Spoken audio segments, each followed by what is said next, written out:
أعوذ بالله من الشيطان الرجيم أعوذ بالله من الشيطان الرجيم أعوذ بالله من الشيطان الرجيم آگے آ جائیے.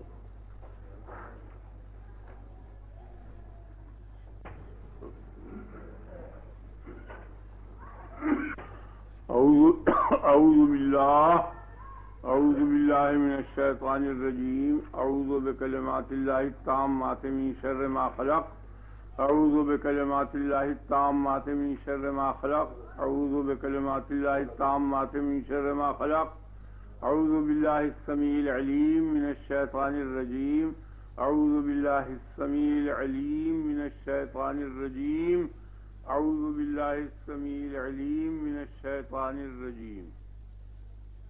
وأقيموا الصلاة وآتوا الزكاة واركعوا مع الراكعين وتأمرون الناس بالبر وتنسون أنفسكم وأنتم تتلون الكتاب أفلا تعقلون. واستعينوا بالصبر والصلاة وإنها لكبيرة إلا على الخاشعين الذين يظنون أنهم ملاقو ربهم وأنهم إليه راجعون. اچھی ہے. بنی اسرائیل کی بابت یہ آیتیں چل رہی ہیں. پچھلی چند آیتیں کا ترجمہ ہو چکا اوپر اور تفسیر بھی ہو چکی. اللہ تبارک و تعالی نے پچھلی آیتوں میں ان کو چند ہدایتیں کی جو ایمان کے متعلق تھیں کہ ایمان لاؤ، میرے عہد کو پورا کرو اور حق کو باطل کے ساتھ نہ ملاؤ وغیرہ وغیرہ. اوپر یہ مضمون آ چکا ہے. اب اصولی تعلیم کے بعد فرع کی تعلیم کی کہ نماز کو پڑھو اور زکوٰۃ دو. اقیموا الصلاۃ، نماز پڑھو، وآتوا الزکاۃ، اور زکوٰۃ ادا کرو، دو. وارکعوا مع الراکعین، اور رکوع کرو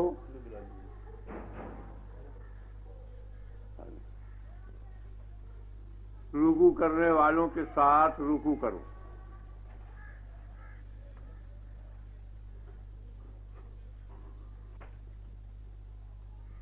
تین باتیں بتائیں. نماز پڑھو اور زکوٰۃ جو سب سے زیادہ اہم اور ضروری عبادتیں تھیں جامع، وہ یہ دو ہیں، نماز اور زکوٰۃ. نماز تمام عبادتوں کو لیے ہوئے، جتنی بھی تسبیحیں ہیں، تحمیدیں ہیں اور تلاوت قرآن شریف اور درود شریف، دعا وغیرہ، کل چیزوں کو جامع ہے. آپ آگے آ جائیے اور لوگ اگر آواز نہیں پہنچ رہی ہے.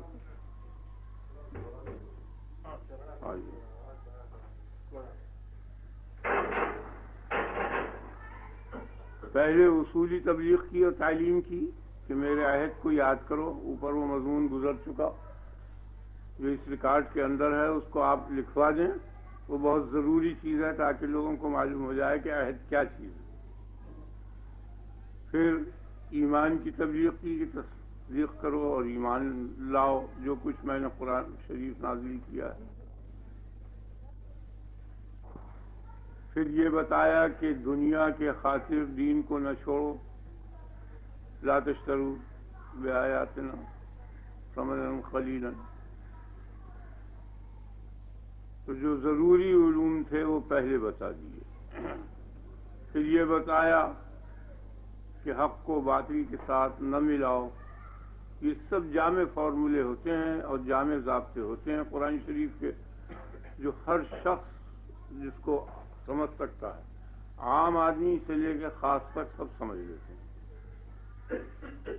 سہولت کے واسطے جامع چیزیں بیان کی ہیں اللہ تعالیٰ. تو اصول بیان کرنے کے بعد اب یہ فروع بیان کیے عمل کے متعلق. فروع کے معنی اعمال. تو عمل دو قسم کے ہیں، ایک انسان کی ذات کے ساتھ متعلق ہے، ایک خارج ذات کے ساتھ. خارج ذات جو ہے وہ مال ہے. تو جان اور مال، ان دو چیزوں کے ساتھ عمل متعلق ہے. نماز کی بابت فرمایا کہ نماز ادا کرو. قائم کرو نماز کو یہ عربی کے لفظ کا ترجمہ ہے. قائم کرنا اردو میں نہیں بولتے، اردو میں پڑھنا بولتے ہیں. نماز پڑھو، وآتوا الزکات، اور زکات دو، زکات ادا کرو. تو چونکہ نماز تمام عبادتوں کو لیے ہوئے ہے، کوئی عبادت ایسی نہیں ہے جو اس میں نہیں ہے. روزہ بھی اس میں موجود ہے. جس طرح روزے میں کھانا پینا حرام ہے، اسی طرح نماز میں کھانا پینا ناجائز ہے. جس طرح حج کے اندر جو چیزیں ہیں وہ اس کے اندر موجود ہیں. جس طرح وہاں احرام ہے، یہاں تکبیر تحریمہ ہے، اور جو وہاں ممنوع چیزیں ہیں وہ یہاں ممنوع چیزیں ہیں. سوائے زکوٰۃ کے، صرف مال کے، خارجی چیزوں کے، سب عبادتیں اس میں جمع ہیں. تسبیح اس میں ہے، تحمید اس میں ہے، تلاوت قرآن شریف اس کے اندر ہے، رکوع سجود سب چیزیں اس کے اندر ہیں، درود شریف اس میں ہے، دعا اس کے اندر ہے. تو چونکہ جامع چیز تھی یہ، اس لیے جامع عبادت تھی، اس کو بیان کیا کہ عبادت کرو. اور عبادت کیا؟ یعنی نماز پڑھو. نماز کیا چیز ہے؟ اب نماز کے متعلق غور کرو، ذرا سمجھ میں آئے گا. تھوڑا سمجھوں.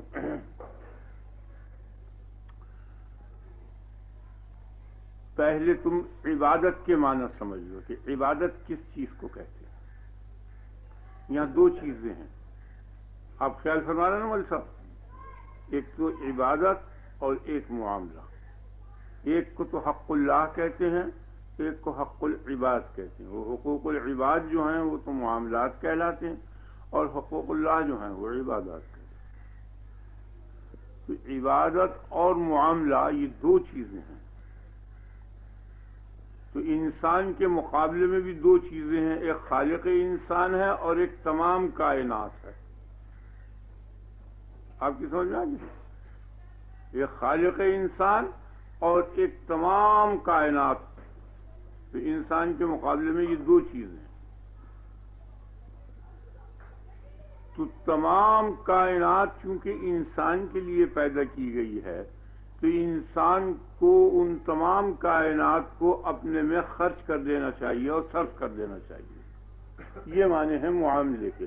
یعنی کل کائنات کو اگر اپنے اوپر نثار کر دیا اور اپنے میں خرچ اور صرف کر دیا تو گویا معاملہ درست ہو گیا.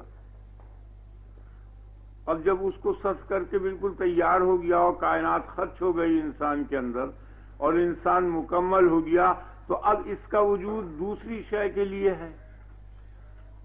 کیونکہ اگر اس کا وجود کسی دوسری شے کے لیے نہیں ہونے کا تو یہ عبث ہو جائے گا. عبث کے معنی یہ ہے کہ بیکار، یعنی کسی شے کے لیے اس کا وجود نہیں ہے. تو کوئی ایسی شے جہان میں نہیں ہے کہ جس کا وجود کسی دوسری شے کے لیے نہ ہو. ہر ایک شے کا وجود دوسری شے کے لیے ہے یا اپنی ذات کے لیے ہے. تو جس شے کا وجود اپنی ذات کے لیے ہے اسے تو واجب الوجود کہتے ہیں.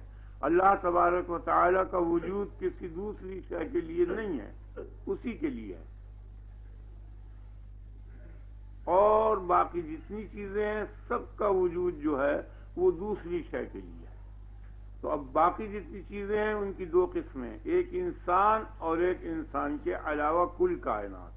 تو کل کائنات انسان کے لیے ہے، اور اس کا ثبوت کہ کل کائنات انسان کے لیے ہے، اس کا ثبوت یہ ہے کہ کل کائنات اس کے بدن میں اور اس کی ذات میں خرچ ہو رہی ہے،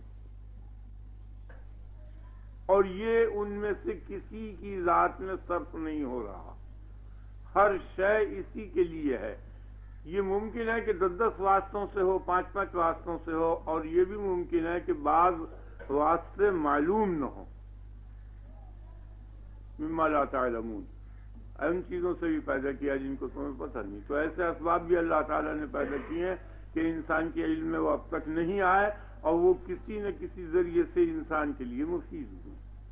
تو کل کائنات چونکہ انسان کے لیے ہے اور انسان خدا کے لیے ہے، تو کل کائنات کو انسان کو چاہیے کہ کل کائنات کو اپنے میں خرچ کر ڈالے اور اپنے آپ کو خدا میں صرف کر دے اور خدا پر نثار کر دے.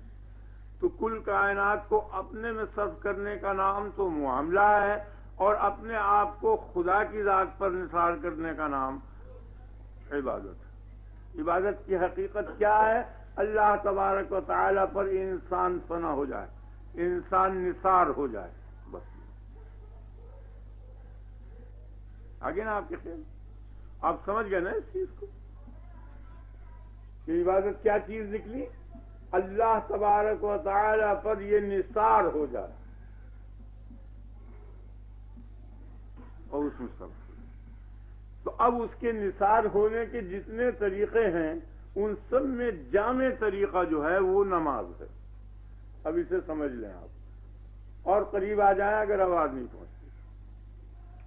باریک بات، یعنی یہ انسان جو اپنے آپ کو نثار کرے گا تو نثار کرنے کے جتنے بھی ذریعے ہیں اور طریقے ہیں ان سب میں سب سے زیادہ جامع اور لازمی یہی ہے، نماز ہی، اور کوئی شے نہیں ہے، سب کم ہے اس سے اور جتنے طریقے۔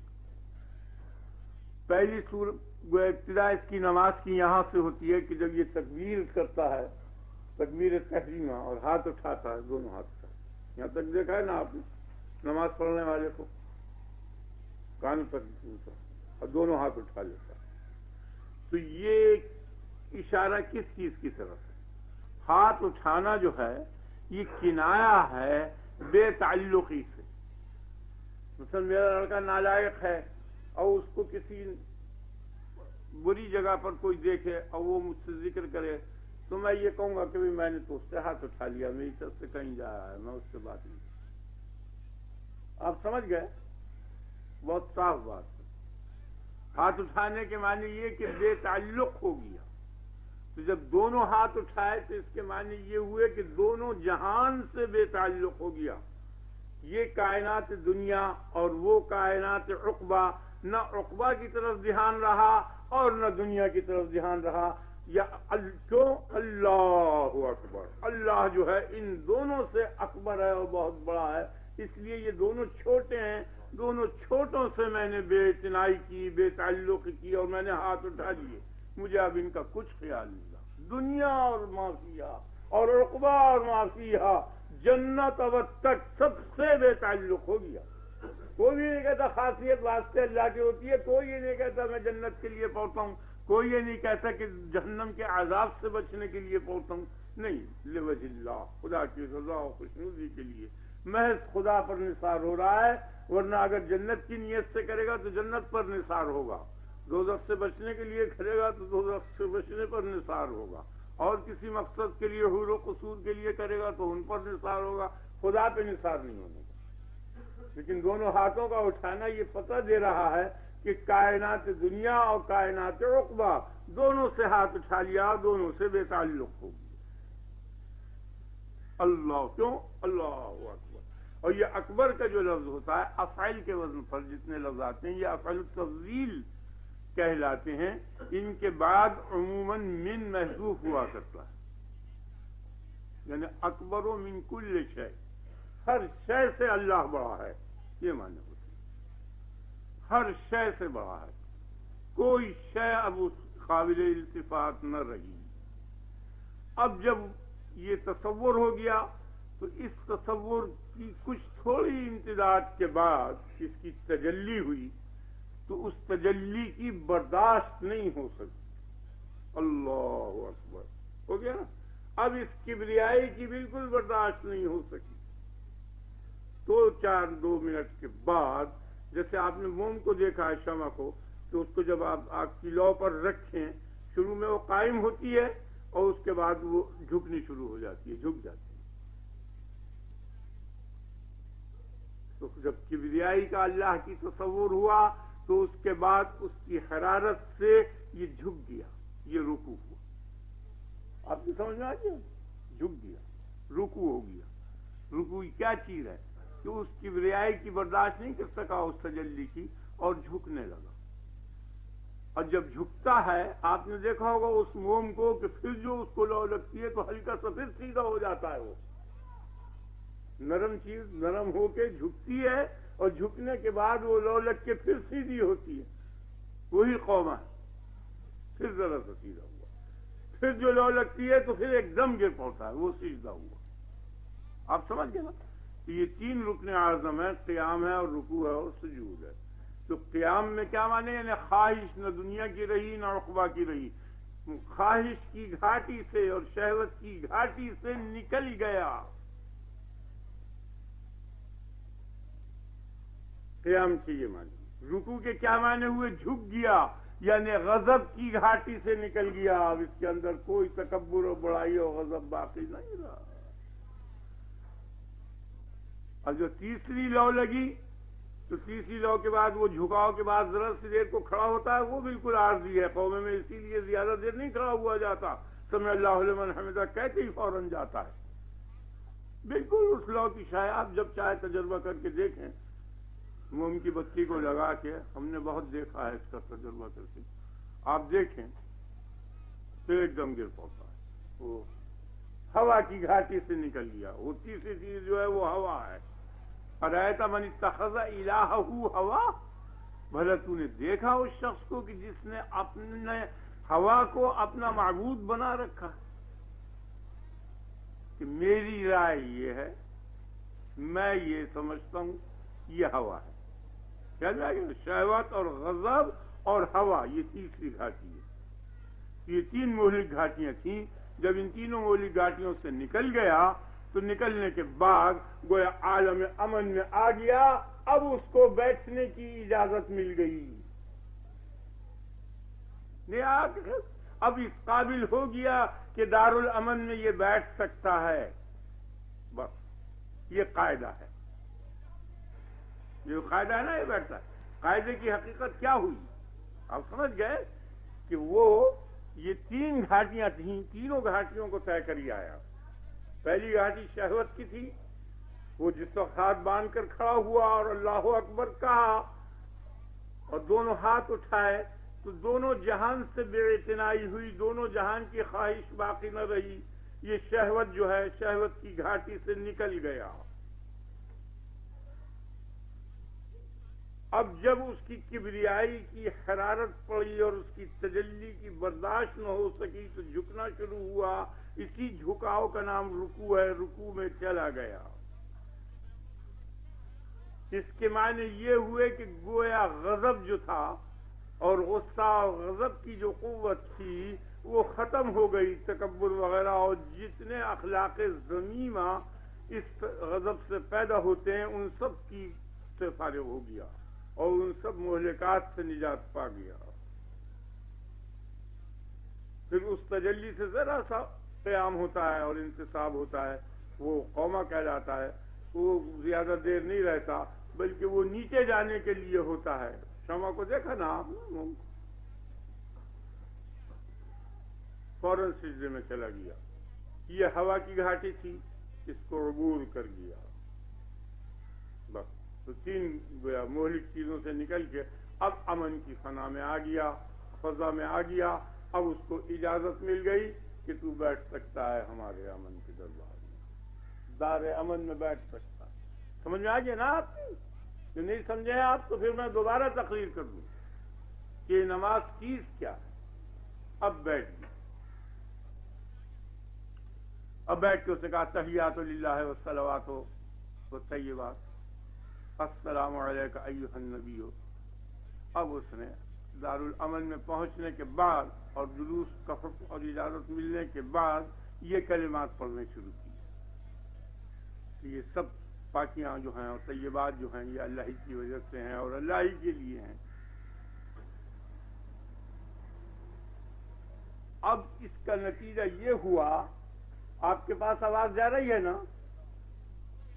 کہ یہ تعلیم جس شخص نے دی تھی، یعنی روح محمد صلی اللہ علیہ وسلم جو ہے، اس کو نزول ہوا اور یہ اب ترقی کرنے لگا ان کلمات کی بنا پر، یہاں تک کہ اتنی ترقی ہوئی، ادھر سے روح محمد صلی اللہ علیہ وسلم کو نزول ہوا، ادھر سے مصلی کی روح کو عروج ہوا۔ اسی لیے اس کو معراج کہتے ہیں، نماز کو مومن کی معراج ہے، عروج ہوا۔ تو دونوں ایک مقام پر مل گئے۔ اس نے دیکھتے ہی اپنے نبی کو کہا السلام علیکم ایھا النبی ورحمۃ اللہ وبرکاتہ۔ بالکل دونوں کی ملاقات ہو جاتی ہے، دونوں روحوں کی، اور فوراً یہ روح مصلی نماز پڑھنے والی کی روح اپنے نبی کی روح قدسی کو دیکھتے ہی کہتا ہے السلام علیکم ایھا النبی ورحمۃ اللہ وبرکاتہ. تو ادھر سے جواب ملتا ہے السلام علینا وعلی عباد اللہ الصالحین. ہم پر اور تمام جتنے اللہ کے نیک بندے ہیں سب پر سلام ہے. نبی کی تو شفقت اور رحمت عام ہے نا، ایک مصلی کے لیے نہیں ہے بلکہ قیامت تک کے جتنے اس کے امتی ہیں سب کے ساتھ اس کی عنایت ہے. اب ملائکہ کی جماعتیں اس کو دیکھ کر پوچھتی ہیں کہ اس بلند معراج پر اور ترقی پر کیوں کر پہنچا، تو کس بنا پر پہنچا؟ تو کہتا اشہد ان لا الہ الا اللہ و اشہد ان محمدا عبدہ و رسولہ، میں اس کلمے کی بنا پر اور اس ایمان اور اس شہادت کی بنا پر اس مرتبے کو پہنچا.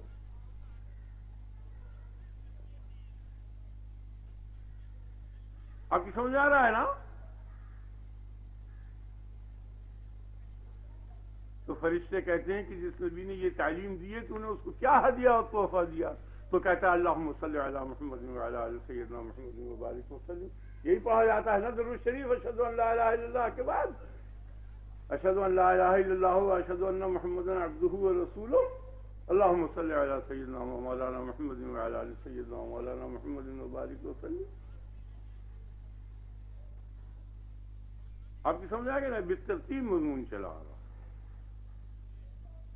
تو فرشتے اس سے یہ کہتے ہیں کہ یہ محمد صلی اللہ علیہ وسلم کس کی دعا کا کے وسیلے سے اور طفیل سے ہوئے ہیں؟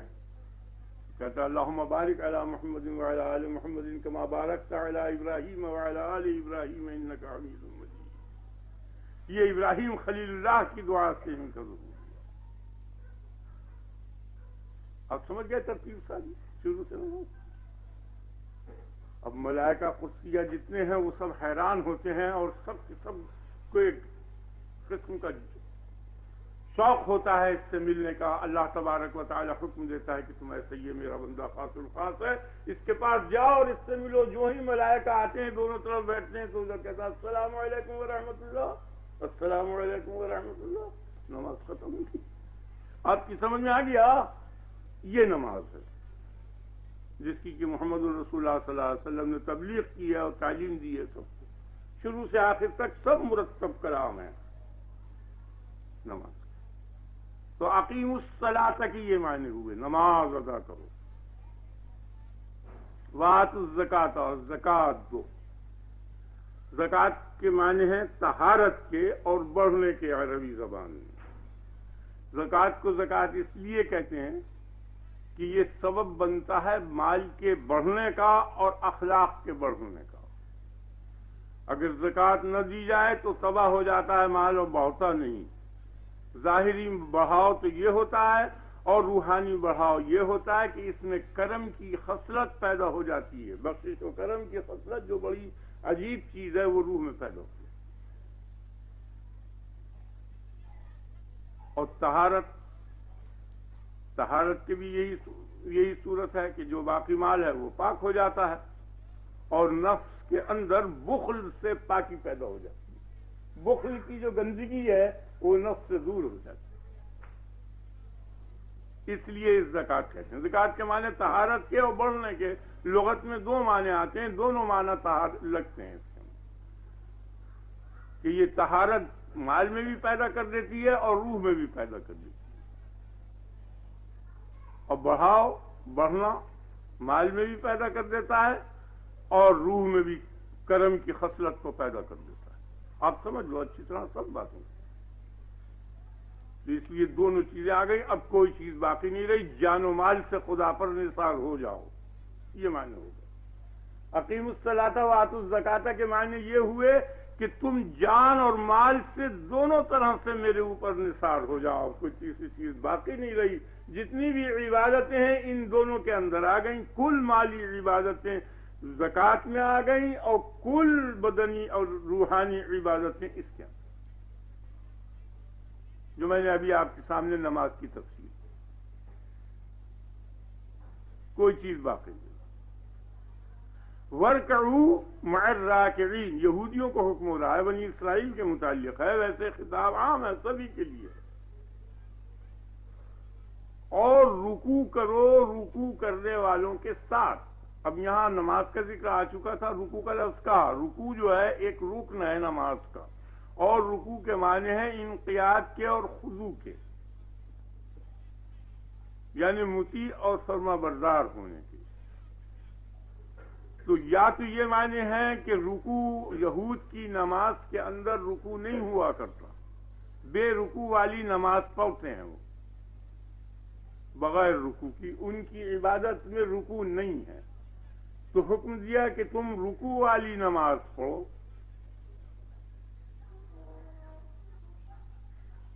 اور یا رکوع کے معنی ہیں انقیاد کے، اطاعت کے. تو تم مطیع ہو جاؤ مطیع ہونے والوں کے ساتھ، جس طرح اور لوگ مطیع ہیں نیک بندے خدا کے، اسی طریقے کی ہماری اطاعت کرو. دونوں معنی لگتے. اور یا یہ معنی ہے اس کی کہ مع الراکعین کے، کہ نماز، رکوع کا لفظ نماز کے لیے بھی آتا ہے، یعنی ورکعوا مع الراکعین کے معنی صلوا مع المصلین، نماز پڑھو نماز پڑھنے والوں کے ساتھ، یعنی اکیلے نماز نہ پڑھو بلکہ جماعت کے ساتھ نماز پڑھو.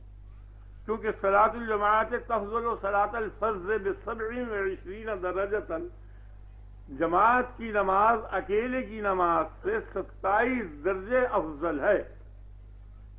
یہ مقصد. اتأمرون الناس بالبر وتنسون انفسکم وانتم تتلون الکتاب افلا تعقلون.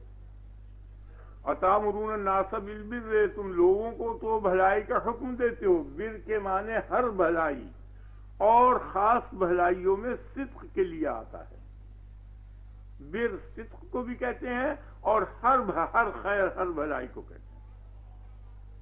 تو تم برابر ایمان کی اور عمل کی یا صدقے کی تبلیغ کرتے ہو، مگر اپنے آپ کو بھول جاتے ہو. بھولنے کے معنی یہ ہے کہ تم چھوڑ دیتے ہو اس عمل کو اور کرتے نہیں، اور ایسے ہو جاتے ہو جیسے کہ بھولا ہوا آدمی چھوڑ دیتا ہے.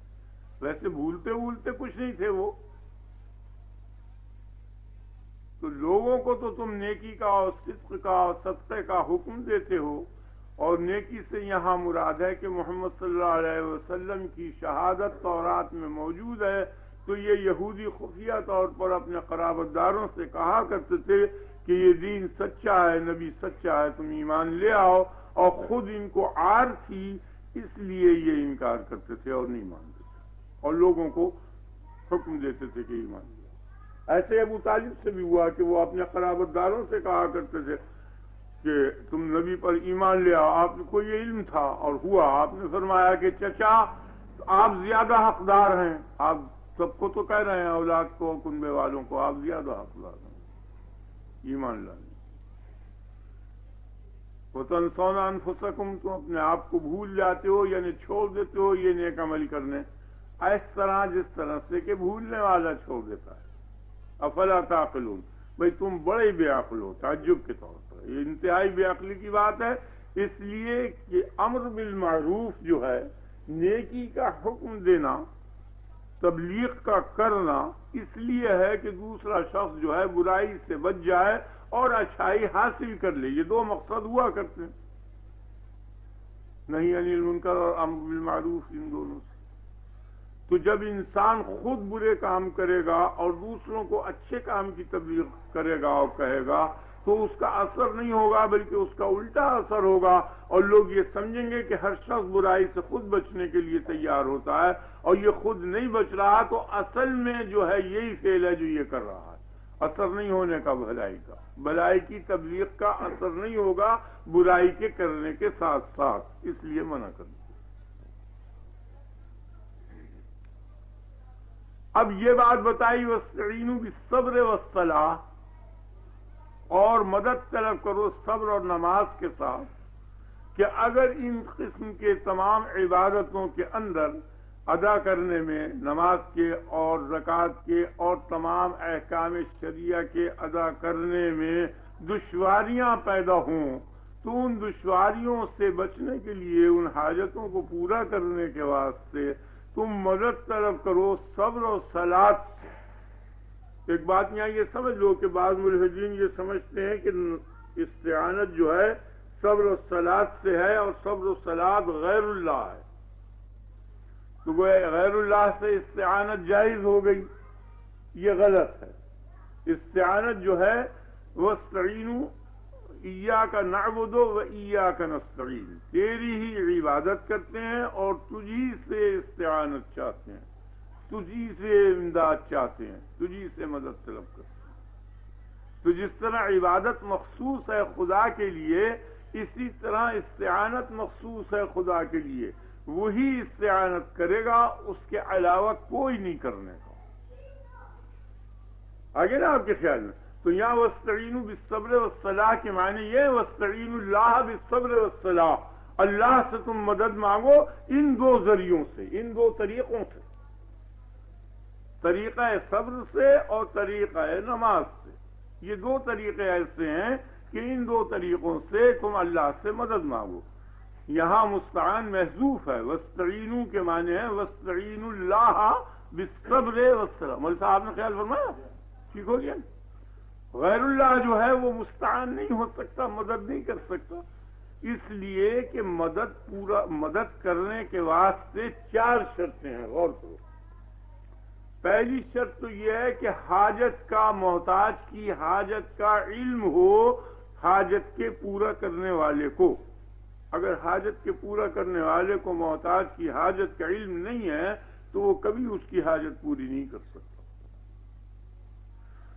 آپ جا رہے ہو، ایک آدمی محتاج بیٹھا ہوا ہو یا 2 یا 4 رستے میں، اور یوں ہی سیدھے چلے جائیں، آپ کو پتہ بھی نہ چلے، وہ مانگے بھی نہیں آپ سے، آپ کو معلوم نہ ہو کہ یہ فقیر ہے اور محتاج ہے، آپ اس کو کچھ نہیں دینے کے۔ پہلی شرط یہ ہے کہ حاجت کا علم ہو، علم بالحاجت۔ یہ اصول یاد رکھنے کا ہے تو آپ کو ہر جگہ کام دے گا۔ دوسری شرط یہ ہے کہ اس حاجت کے پورا کرنے کی طاقت اور قدرت ہو۔ آپ چلے جا رہے ہیں، فقیر نے آپ سے مانگا تو علم تو ہو گیا آپ کو حاجت کا، لیکن آپ نے جیب میں ہاتھ ڈالا تو ایک بھی پیسہ نہ تھا جو آپ اس کو دیتے، تو آپ کے طاقت اور قدرت نہیں تھی، اس لیے آپ پورا نہیں کر سکتے۔ 2 شرطیں ہو گئی، علم ہو حاجت کا اور قدرت ہو حاجت کے پورا کرنے کی۔ دونوں باتیں سمجھ آ گئی؟ جو قدرت نہیں ہوگی نہیں کر سکتے۔ اب تیسری صورت یہ ہے کہ آپ کو اس نے مانگا، علم ہو گیا اور آپ نے جیب میں ہاتھ ڈالا، پیسے بھی موجود ہیں، لیکن آپ کو اس پر ترس نہیں آیا، رأفت نہیں ہوئی، رحم نہیں آیا، اور آپ سنتے ہوئے چلے گئے، زیادہ بولا تو اس کو کہا معاف کر، حالانکہ آپ دے سکتے۔ تو 3 شرطیں ہو گئیں، علم، قدرت اور رحمت، رأفت، ترس۔ جس میں یہ 3 چیزیں جمع ہوں گی وہ حاجت کو پورا کر سکے گا، اور جس میں یہ تینوں چیزیں جمع نہیں ہوں گی وہ حاجت کو پورا نہیں کر سکے گا۔ اب اس میں ایک قید اور ہے کہ جیسے سائل لوگ یہ آتے ہیں، ایک در پر جاتے ہیں اور وہ کہتے ہیں معاف کرو، اور وہ کچھ زیادہ الحاح نہیں کرتا، پیچھا نہیں کرتا، چمٹتا نہیں، وہ چھوڑتا ہے، دوسرے دروازے پہ چلا جاتا۔ تیسرا شعور یہ ہونا چاہیے کہ حاجت جو ہے پورا کرنے والا کوئی دوسرا دروازہ نہیں ہے، ایک ہی ہے۔ تب تو وہ پورے زور اور توجہ کے ساتھ ایک ہی کو چمٹے گا نا، دوسرے کے پاس جانے کا نہیں۔ 4 شرطیں ہو گئی، علم، قدرت، رحمت اور مخصوص خصوصیت، کہ یہ تینوں چیزیں ایک ہی میں ہیں اور دوسرے میں نہیں ہیں۔ ایک ہی ذات ہے کہ جس کے اندر علم بھی ہے، قدرت بھی ہے اور رحمت بھی ہے، یہ تینوں چیزوں کا مجموعہ ایک ہی ذات کے اندر ہے، دوسری ذات میں نہیں ہے، ورنہ سائل کی توجہ دوسری طرف ہو جائے گی۔ اس کو نام ہے توحید مطلق۔ آگے نا، تو پورا اطمینان اور بھروسہ ہو خدا پر ہونا چاہیے۔ تو یہ 4 باتیں ہونی چاہیے کہ خصوصیت ایک ہی کی ہو، ایک ہی ایسا کر سکتا ہے، اور تینوں چیزیں جمع ہوں، وہ مستعان ہو سکتا ہے، اور کوئی مستعان نہیں ہو سکتا، کوئی بھی مدد نہیں کر سکتا۔ تو وَاسْتَعِينُوا اللَّهَ بِالصَّبْرِ وَالصَّلَاةِ، صبر کے معنی مفسرین نے بعض نے روزے کے بھی کہے ہیں، کہ روزے اور نماز کے ذریعے روزے رکھو اور نماز پڑھو، اس سے حاجتوں کو پورا کرو۔ اور صلاۃ کے معنی دعا کے بھی آتے ہیں، تو روزہ رکھو اور دعا مانگو، صبر کرو اور دعا مانگو، روزہ رکھو اور نماز پڑھو، صبر کرو اور 4 صورتیں ہو گئی نماز پڑھو، چاروں صورتیں ہیں۔ وَاسْتَعِينُوا بِالصَّبْرِ وَالصَّلَاةِ آگے آپ باقی ایک بات میں اور باریک بات ہے، غور کرنے کی ہے، سوچیں آپ۔ پہلے صبر کے معنی سمجھ لیں آپ، صبر کیا چیز؟ صبر کے متعلق تمام علماء اور مفسرین اور حکماء کا سب کا اتفاق ہے کہ شہوت اور غضب جو ہے، ان دونوں کے مجموعے کا نام نفس ہے، جامعیت، اور اس کے مقابل میں عقل ہے۔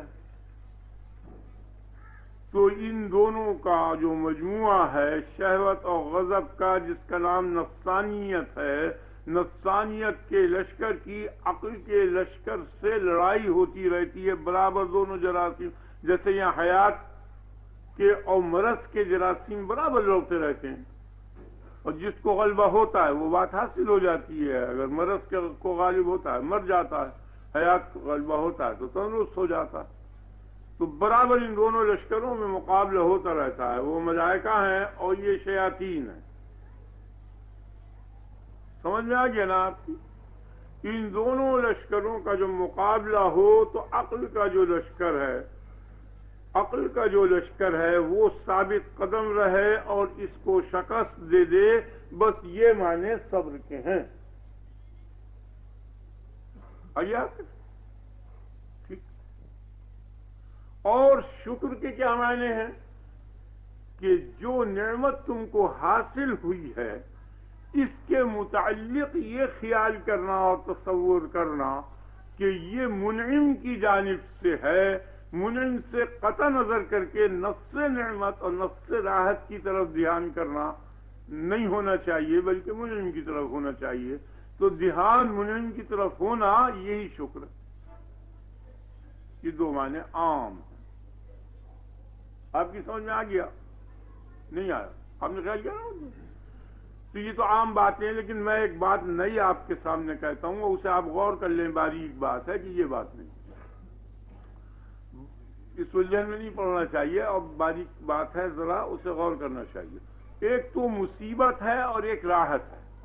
مصیبت سے نہ متاثر ہونا اور راحت سے نہ متاثر ہونا، بس مصیبت سے نہ متاثر ہونے کا نام تو ہے صبر، اور راحت سے نہ متاثر ہونے کا نام ہے شکر۔ جو راحت آپ کو حاصل ہوئی ہے آپ اس پہ فرحاں خندہ نہ ہونا چاہیے۔ جو مصیبت نازل ہوئی ہے اس مصیبت سے پریشان و ماتم اس کا نہیں ہونا چاہیے۔ تو مصیبت سے متاثر نہ ہونا تو صبر ہوا، اور راحت سے متاثر نہ ہونا شکر ہوا، اور دونوں کا ایک پوزیشن ہے، ایک درجہ ہے، کوئی فرق نہیں ہے صبر و شکر میں، دونوں کی اقلیت ہے، اور دونوں ایک ہی درجے کی۔ وہ نعمت جو ہے، آپ سمجھ رہے ہیں نا، نعمت سے نہ متاثر ہونا، بلکہ اب کیا صورت ہوگی؟ تاثر تو ضروری ہے، اگر کسی چیز سے بھی متاثر نہیں ہونے کا تو وجود ختم ہو جائے گا۔ جب رنج اور راحت سے متاثر نہ ہوا تو پھر کس سے متاثر ہوگا؟ پھر لا شے محض یہ تو ہو گیا، اور جو شے رہا تو خالق شے سے متاثر ہوگا، منعم سے۔ اور سبب رنج جو ہے، سبب راحت جو ہے، دونوں کا جو سبب ہے، یعنی مسبب الاسباب سے متاثر ہوگا، خالق رنج و حیات سے متاثر ہوگا، رنج و حیات سے متاثر نہیں ہوگا۔ تو کہتا ہے مدد طلب کرو تم ان دو ذریعوں سے، یعنی بالکل تم نہ نعمت کی طرف دھیان کرو اور نہ تم دکھ اور رنج کی طرف دھیان کرو، مصیبت کی طرف دھیان کرو۔ ان دونوں سے دھیان کو ہٹاؤ، اور چونکہ ان دونوں کا خالق میں ہوں، میری ہی طرف توجہ کرو، یہ معنی۔ وَاسْتَعِينُوا بِالصَّبْرِ وَالصَّلَاةِ، صلاۃ کیا ہے؟ وہ شکر ہے۔ شکر کے کیا معنی؟ کہ جو نعمت دی ہے اس سے متاثر نہیں ہوا، کل نعمتیں جو ہیں نماز میں ان سے متاثر نہیں ہوتا، اور جان کے پورے اجزاء میں روح اور بدن کے سب اس کو سونپ دیے کہ ادراک کرنے والی نعمت کا ادراک کرنے والی قوت بھی تیرے سپرد کی اور نعمت سے بھی قطع نظر کی، یعنی نہ وہ کھاتا ہے نہ پیتا ہے نہ کوئی لذت کرتا ہے، اور جن چیزوں سے کھاتا پیتا یا لذت حاصل کر سکتا تھا ان کو بھی اسی کے حوالے کر دیا، نہ ادھر دیکھ سکتا ہے نہ ادھر دیکھ سکتا ہے۔ نہیں آیا آپ کے خیال میں؟ اور بالکل گویا روح بھی بے روح ہو گئی اور حص بھی بے حص ہو گیا، یعنی کل نعمتیں جو ہیں وہ سب اسی کو سونپ دیں۔ یہ حقیقی شکر ہے نماز، سمجھ میں آ گیا نا؟ تو صبر اور شکر، وَاسْتَعِينُوا بِالصَّبْرِ وَالصَّلَاةِ کے معنی میں وَاسْتَعِينُوا بِالصَّبْرِ وَالشُّكْرِ، صبر اور شکر کر کے، صبار شکور بن کر تم تمام مصیبتوں سے نجات پا جاؤ گے، اور تمام راحتوں سے نجات، جو اصل راحت ہے وہ تم کو مل جائے گی، وہ اصل راحت میرا تعلق۔ وَاسْتَعِينُوا بِالصَّبْرِ وَالصَّلَاةِ، آپ کی سمجھ میں آ گیا آیت کے معنی؟ یہ نہیں آئے، بہت بالکل نئی تفسیر میں نے کر دی ہے۔ وَاسْتَعِينُوا بِالصَّبْرِ وَالصَّلَاةِ وَإِنَّهَا لَكَبِيرَةٌ، آیت ختم ہو جاتی ہے۔ وَإِنَّهَا لَكَبِيرَةٌ، یہ ہا کی ضمیر پھر رہی ہے نماز کی طرف، استعانت کی طرف بھی پھر رہی ہے کہ یہ استعانت جو ہے کبیر ہے، کبیر کے معنی ثقیل، شاق۔ باقی عام صلاۃ کا لفظ ہے، صلاۃ جو ہے نماز جو ہے یہ شاق ہے، ثقیل ہے، بھاری چیز ہے۔ إِلَّا عَلَى الْخَاشِعِينَ الَّذِينَ يَظُنُّونَ أَنَّهُمْ مُلَاقُو رَبِّهِمْ، بجز ان لوگوں کے، سوائے ان لوگوں کے کہ جو خشوع کرتے ہیں اور ڈرتے ہیں، تو إِلَّا عَلَى الْخَاشِعِينَ الَّذِينَ، جو خشوع کرنے والے لوگ ہیں۔ خشوع کے معنی ہے ظاہری اعضاء سے جھکنا، اور باطنی حالات سے جھکنے کا نام خضوع ہے، خضواد وا، جیسے کہ گڑ گڑانا، رونے کی سی صورت بنانا نماز میں، چلنا تو اکڑ کر نہ چلنا، یہ سب خشوع میں آتا ہے۔ یہ خاشعین پر بھاری نہیں ہے۔ خاشعین کون ہیں؟ الذین یظنون انہم ملاقو ربہم، وہ لوگ ہیں کہ جو یقین کر رہے ہیں اس بات کا، جن کو یقین ہے اپنے رب کی ملاقات کا، جنہیں آرزو ہے اپنے رب کی ملاقات کی، جن کو توقع ہے اپنے رب کی ملاقات کی۔ صحیح معنی تو یہ ہے۔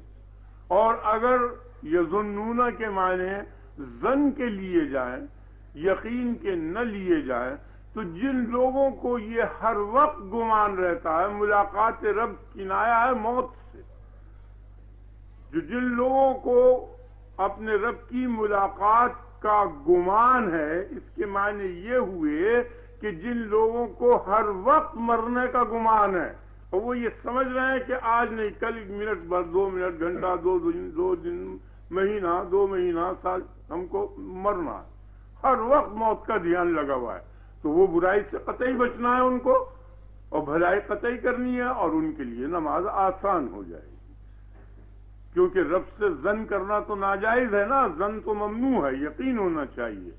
تو اگر یقین کے معنی بھی آتا ہے ظن، اور ظن اصلی معنی میں بھی آتا ہے، تو دونوں معنی یہاں کھپ رہے ہیں، جن کو اپنے رب کی ملاقات کا یقین ہے، یا جن کو اپنے رب کی ملاقات کے معنی ثواب، ان اعمال کی جزا کا یقین ہے، ان پر یہ نماز آسان ہے، اور باقی ان سب پر بھاری ہے۔ اور بھاری کیوں ہے؟ بھاری یوں ہے کہ ان کو یقین نہیں ہے اپنے رب کی ملاقات کا، ان کو جزا کا یقین نہیں ہے۔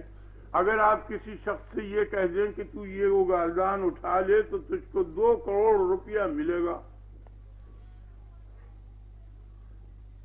کوئی معمولی سی حرکت پر عظیم الشان اجرت اس کی مقرر کر دی جائے، تو یہ سنتے ہی اس کے اوپر بھاری ہو جائے گا، اور سمجھے گا یہ لغو فضول بات ہے، اور کرے گا نہیں، اور کسمسائے گا کہ ملنا ملانا تو کچھ ہے نہیں، بلا کروڑ روپیہ کہاں مل سکتا ہے ایک اگالدان کے اٹھانے میں، یا 1 منٹ کام کے کرنے میں، ایک حرکت کے کرنے میں۔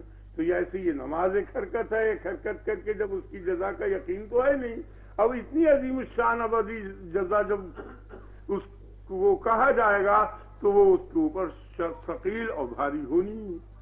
اب کی سمجھ میں آیا نا؟ بہت اچھی بات ہے. مثال سے سمجھ میں آ گیا نا. تو یہ جو لوگ ہیں جو اپنے رب کی ملاقات کا یقین نہیں رکھتے، ان کو نماز اس لیے بھاری ہوتی ہے کہ وہ یہ سمجھتے ہیں کہ یہ فضول ہے.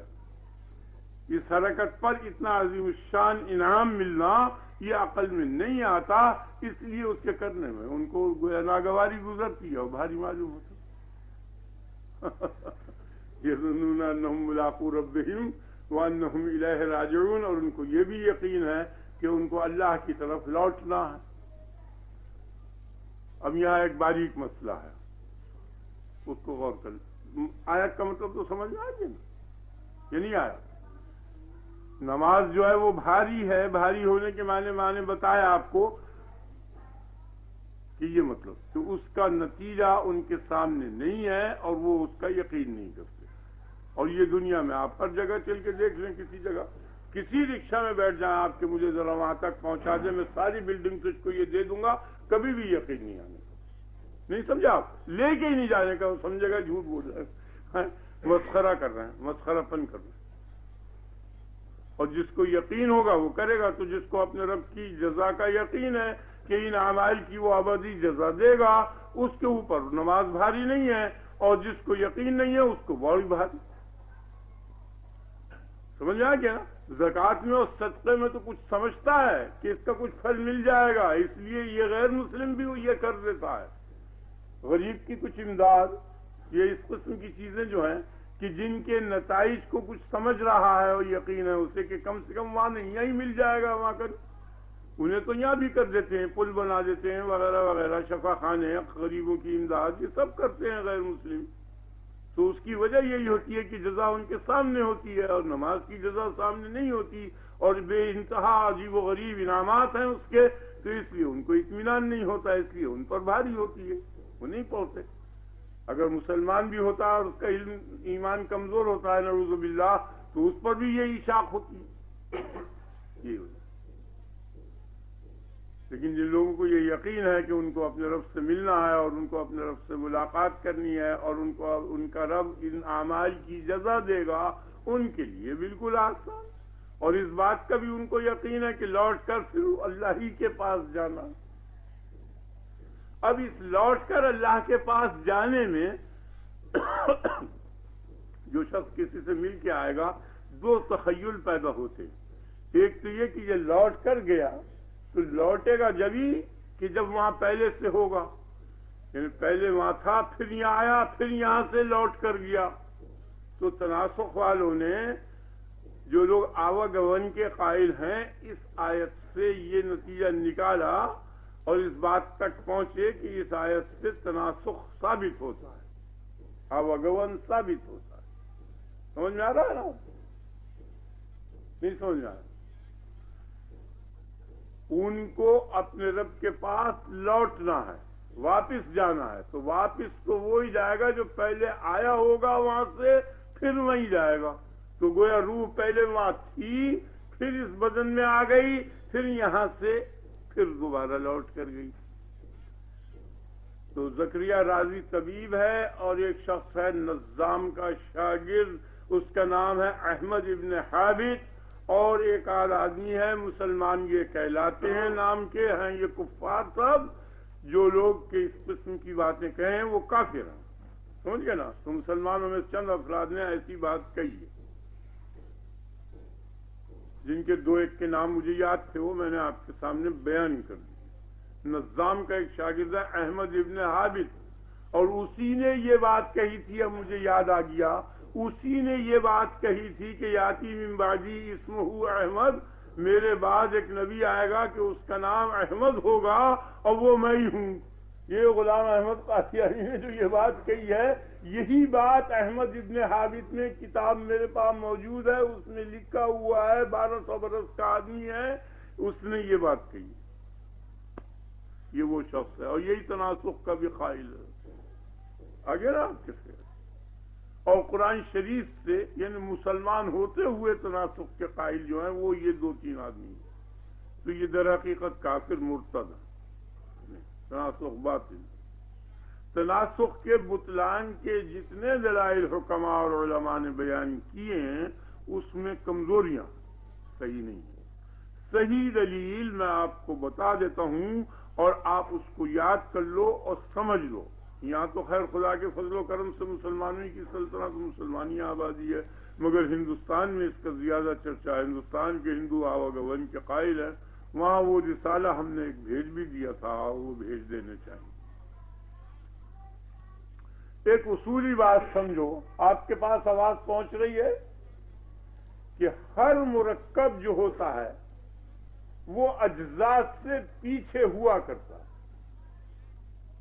یہ کیسی بات ہے؟ جیسے ایک اور ایک دو ہوتے ہیں، ٹھیک ہے؟ نہیں سمجھنا ہے۔ جو شے بھی مرکب ہوگی وہ اپنے اجزاء سے پیچھے ہوگی، اور پیچھے ہونے کے معنی کیا ہے کہ وہ پہلے زمانے میں تھی، یہ بعد کے زمانے میں ہے۔ یہ پہلا اور پیچھا ہونا زمانی ہے، یعنی اس کا زمانہ افراد کا اور اس کے اجزاء کا زمانہ مقدم ہوگا اور مرکب کا زمانہ مؤخر ہوگا۔ یہ بات سمجھ میں آ گئی نہیں ہے؟ ذرا باریک بات نہیں آئی ہے؟ آپ نے جو بھی کھانا پکوایا، مثلا پلاؤ پکوایا ہے، تو اب یہ مرکب ہے چاول سے، گوشت سے اور مسالوں سے، تو یہ پلاؤ جو ہے اس سے اس کے تمام اجزاء جو ہیں پہلے ہوں گے اور پلاؤ پیچھے ہوگا۔ پہلے اور پیچھے ہونے کے یہ معنی کہ اس کے اجزاء کا زمانہ مقدم ہے اور اس کا زمانہ مرکب کا مؤخر ہے۔ یہ زمانے کے دوسرے جز میں ہے، وہ زمانے کے پہلے جز میں تھے۔ جیسے یہ مکان اینٹ پتھر لکڑی کا بنا ہوا ہے، تو اینٹ پتھر لکڑی کا زمانہ مقدم ہے، مکان کا زمانہ مؤخر ہے۔ ایک قاعدہ آپ کی سمجھ میں آ گیا کہ مرکب جو ہے وہ ہمیشہ اپنے اجزاء سے مؤخر بالزمان ہوگا۔ کلیہ فارمولا ہے۔ تمام لوگوں کو، حکماء اور علماء کو، قدیم حکماء کو غلطی پڑی ہے، وہ سمجھے نہیں بات کو، جو بات میں کہہ رہا ہوں۔ آپ کی سمجھ میں آ گئی؟ ٹھیک، ایک ٹکڑا سمجھ میں آ گیا نا؟ اگر ایک ایک ٹکڑا سمجھ میں آتا جائے اور ترتیب صحیح ہو تو پھر صحیح نتیجہ نکلے گا۔ اور جو ایک ٹکڑا بھی اگر 10 ٹکڑوں میں سے ایک ٹکڑا بھی اگر صحیح سمجھ میں نہیں آیا تو سارے مجموعے سے جو نتیجہ نکلے گا یقین کبھی نہیں ہونے کا اور اطمینان ہو، بیکار ہے۔ تو یہ بات سمجھ میں آ گئی؟ ایسی بات ہے میرے خیال میں بہت کم سے کم علم والا بھی سمجھ سکتا ہے۔ تو یہ جو بدن انسان کا ہے یہ مرکب ہے، یہ دوسری بات بھی اتنی یقینی ہے۔ ایک شے نہیں ہے، ہاتھ بھی کٹ جاتا ہے پھر باقی رہتا ہے، کان کٹ جاتا ہے، دانت ٹوٹ جاتے ہیں، بال کٹ جاتے ہیں، اور بہت سے اعضاء کٹ جاتے ہیں، بعض اوقات چاروں ہاتھ پاؤں کٹ جاتے ہیں۔ میں نے ایسے آدمیوں کو دیکھا، اور پھر وہ شخص رہتا۔ تو اجزاء ہوتے ہیں، یعنی انسان کا بدن مرکب ہے۔ یہ ایسی بدیہی بات ہے کہ جیسی ایک اور ایک دو ہیں، اس میں کوئی فرق نہیں۔ تو جب انسان کا بدن مرکب ہوا تو انسان کا بدن جن اجزاء سے بنا ہے وہ اجزاء انسان کے بدن سے مقدم بالزمان ہیں۔ اب تفصیل کریں گے، آپ کی سمجھ میں آئی ہے بات؟ کچھ ہے اس میں شبہ کی چیز؟ کہیں نہیں ہے اس میں۔ یعنی پہلی بات تو یہ ہے کہ مرکب جو ہے وہ پیچھے ہوگا اجزاء سے۔ دوسری بات یہ کہ اب بدن انسان مرکب ہے اپنے اجزاء سے، خواہ وہ موجود اجزاء ہوں یا ایسے اجزاء ہوں جو منقلب ہو کر یہ بدن بن گئے ہوں، کوئی سے بھی اجزاء کہیں، جتنے بھی اجزاء ہیں ہر اجزاء سے یہ پیچھے ہے، ہر جز سے پیچھے، اور اجزاء مقدم ہیں۔ حیوانات، نباتات، جمادات، تمام عناصر اربع یہ سب مرنے کے بعد یہ ہوا میں، پانی میں، مٹی میں مل جاتی ہے۔ تو جن اجزاء سے یہ بدن بنا ہے یقیناً وہ اجزاء انسان سے پہلے. ٹھیک ہے؟ اور یہ ایسی بدیہی بات ہے کہ ہر شخص یہ جانتا ہے کہ زمین مجھ سے پہلے ہے. اب اگر 10 ارب برس پہلے کبھی کوئی انسان ہو تو اس سے بھی زمین پہلے ہوگی. جب بھی انسان ملے گا تو انسانیت کا تقاضا یہ ہے کہ زمین کو اپنے سے پہلے سمجھے. پہلے ہونے کے معنی کیا ہیں کہ زمین ایک وقت میں تھی اور جو چیز زمین سے بنی ہے وہ نہیں تھی. کتنی صاف بات ہے, نہیں سمجھا؟ میرے خیال میں تو بہت صاف ہے. ایک وقت ایسا تھا کہ سورج تھا اور انسان نہیں تھا. ہر انسان یہ دیکھتا چلا رہا ہے کہ سورج مجھ سے پہلے ہے. تو نوعیت انسان کے جتنے بھی افراد ہیں یہ سبھی سے پہلے ہے. زمین سبھی سے پہلے. جو چیزیں اس میں تاثیر کر رہی ہیں خواہ وہ افلاکی ہوں یا عناصری ہوں, سب اس سے اجزاء جو ہیں سب پہلے. تو بدن انسان سے اس کے اجزاء اور عناصر اربع مقدم ہیں. ٹھیک ہے؟ جب وہ مقدم ہوئے تو اس کے معنی یہ ہوئے کہ مرکب کے وجود کے لیے ابتدا ہوئی, یعنی پہلا مرکب ہوگا, مرکب کا سلسلہ لا انتہا نہیں جانے کا. یہ بات سمجھ میں آئی؟ آج آپ نے خیال کیا جب کسی شے سے جو شے بنے گی, جیسے قینچی ہے, چھری ہے, چاقو ہے, یہ لوہے سے بنا ہے تو پہلا چاقو ہوگا لازمی, پہلی چھری ہوگی, پہلی قینچی ہوگی, کیونکہ لوہے سے بنی ہے نا, لوہا اس کا مادہ ہے. ایک وقت تھا کہ لوہا ہی لوہا تھا اور ان میں سے کوئی چیز نہ تھی. تو اب جو شے بنی وہ پہلی بنی. تو انسان مرکب ہے اور جن اجزاء سے وہ مرکب ہے ان میں سے ایک جز مٹی بھی ہے, تو مٹی مقدم ہو گئی نا. اسی لیے اللہ تبارک و تعالی نے فرمایا وَبَدَأَ خَلْقَ الْإِنسَانِ مِنْ طِينٍ. انسان کی ابتدائے آفرینش مٹی ہے. انسان کی پیدائش جو ہے وہ مٹی سے ہوئی ہے, مٹی مقدم ہے. جب مٹی مقدم ہو گئی تو پہلا جو انسان بنا وہ پہلے ہی ہوا, وہ سلسلہ اس کا لا انتہا نہیں جا سکتا کیونکہ اس سے پہلے مٹی موجود ہے. تو ہر مرکب کے لیے پہل ہو گئی, تو بدن انسان کے لیے پہل ہو گئی. یہی حضرت آدم علیہ السلام کے وجود کی دلیل ہے کہ پہلا انسان ہونا چاہیے. آگے نا آپ کے خیال ذہن بیٹھ گیا نا. تو بدن انسان کے لیے پہلا ہو گیا, پہلا بدن تھا ایک بدن. جب بدن میں پہل ہو گئی تو اب جو روح اس کے ساتھ متعلق ہوگی تو وہ کسی دوسرے بدن کو چھوڑ کر نہیں متعلق ہوئی بلکہ پہلی بار متعلق ہوئی, کیونکہ پہلا اور بدن ہے ہی نہیں. آپ کی سمجھ میں آ گیا نا. جب وہ پہلی بار متعلق ہوئی تو پہلے بدن کو روح چھوڑ کر نہیں آئی اس بدن میں بلکہ پہلی بار متعلق ہوئی.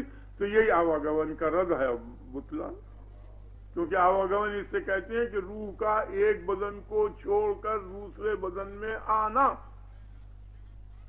وہ اچھی طرح اپنا مذہبی صفائی سے بیان نہیں کر سکتے. بہرحال میں نے آپ کو سمجھا دیا, روح کا ایک بدن کو چھوڑ کر دوسرے بدن میں جانا اس کو کہتے ہیں آواگمن. اس کا نام تناسخ ہے. اگر انسان کو چھوڑ کر کسی دوسرے انسان میں جائے تو اس کو تناسخ کہتے ہیں, نسخ. اور اگر حیوان میں جائے تو اسے کہتے ہیں مسخ. اور اگر نباتات میں چلا جائے تو اسے کہتے ہیں فسخ. اور جمادات میں چلا جائے تو اسے کہتے ہیں رسخ. یہ 4 نام رکھے ہیں ان مذلین اور مردودین نے. یہ 4 چیزیں سمجھ میں آ گیا نا آپ کی, کہ بدن کے لیے اول ہے, بدن کے لیے پہل ہے.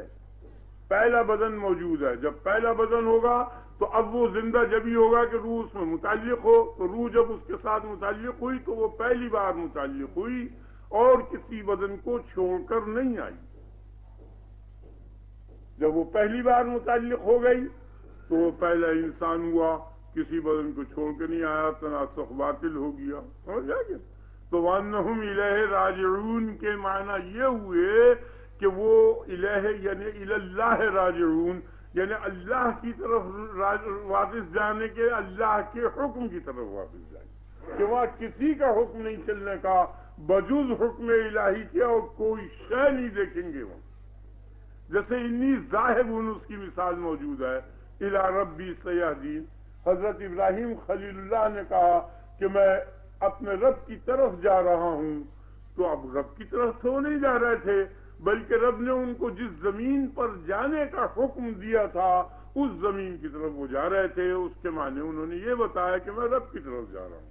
سمجھ میں آ گیا نا، ذہن میں آ گیا. تو وَأَنَّهُمْ إِلَيْهِ راجعون کے یہ معنی ہے. روح وہاں نہیں تھی تاکہ وہاں سے یہاں آتی اس بدن میں، پھر مرنے کے بعد وہاں چلی جائے گی، یہ نہیں ہے، بلکہ پہلی بار اس بدن کے ساتھ متعلق ہوئی ہے اور اس سے پہلے کسی بدن کے ساتھ متعلق نہیں ہوئی، لہذا تناسخ باطل ہے. سمجھ گیا نا.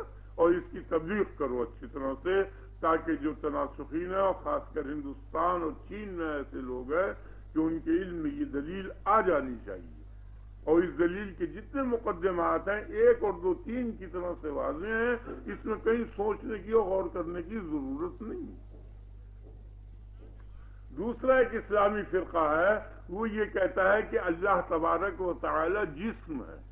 تو انہوں نے ہر ایک چیز بتائی، جیسے ایسے لفظ جیسے ید اللہ فوق ایدیہم، اور قدم کا لفظ بھی آیا ہے حدیث شریف میں، اور وَاصْنَعِ الْفُلْكَ بِأَعْيُنِنَا، کشتی کو ہماری آنکھوں کے سامنے بنا. تو یہ قرآن شریف میں جگہ جگہ ایسے لفظ آئے ہیں جس سے آنکھ اور اعضاء کی طرف اشارہ ہے. تو انہوں نے یہاں تک کہا ہے کہ بھائی وہ جو مخصوص اعضاء ہیں وہ تو ہم سے پوچھو نہیں، اور داڑھی کو باقی سب اعضاء مجھے سمجھ آنکھ ناک کان سب کچھ بتاتے ہیں، اور داڑھی کی بابت کہتے ہیں پتہ نہیں، داڑھی نہیں بتاتے، باقی اس کو خدا کا ایک جسم بتاتے ہیں. وہ مجسمہ ایک فرقہ کہلاتا ہے، وہ بھی اپنے آپ کو مسلمان ہی کہتا ہے. وہ بھی اسی آیت سے یہ کہتے ہیں کہ واپس جو جائے گا اور ملاقات جو کرے گا تو ایک جسم دوسرے جسم سے ملاقات کرے گا. ملاقات کے معنی ہے ایک جسم کا دوسرے جسم سے چھو جانا. یہ لگی یہ انگلی جو ہے یہ ملاقی ہو گئی اس کاغذ سے، یہ معنی. تو یہ مماست کے معنی ہے، مماس ہوگی. تو ایک جسم دوسرے جسم سے مماس جبھی ہو، دوسری شے سے مماس جبھی ہو سکتا ہے کہ جب دوسرا جسم ہو. یہ بھی غلط ہے، خدا تعالیٰ جسم نہیں ہے. اس لیے کہ جسم جو ہے وہ کسے کہتے ہیں؟ طول، عرض اور عمق جس جوہر و ذات میں ہو اس کو کہتے ہیں. طویل، عریض، عمیق. نہیں آپ کہتے ہیں طول، عرض، عمق، لمبائی، چوڑائی اور گہرائی یا موٹائی. عمق دونوں کے لیے بولا جاتا ہے. سمجھ آ گیا نا. اب یہ امتدادیں جو تینوں ہیں، ان دونوں کی تینوں کی ہر ایک کی 2 طرفیں ہیں. ایک کا نام آگے ہے، ایک کا نام پیچھے. سمجھ میں آ گیا نا. تو یہ جسم جو ہے یہ 6 جہتوں سے گھرا ہوا ہے، آگے پیچھے دائیں بائیں اوپر نیچے. تو 6 جہتوں سے جب یہ گھر گیا اور محدود ہو گیا تو یہ محدود ہونا ہی جو ہے اسی کا نام اندازہ کرنا ہے، یہی مقدر ہے، اسی کا نام تخلیق ہے. نہیں آپ کے خیال بننے کے یہی معنی. اب یہ صاف چیز ہے، بالکل سطح صاف ہے، یہاں کچھ نہیں کہہ سکتے. لیکن اگر یہاں احاطہ ہو جائے تو اس کو کہیں گے یہ شے بنی. جیسے یہ دائرہ بن گیا، دیکھو دائرہ بن گیا نا.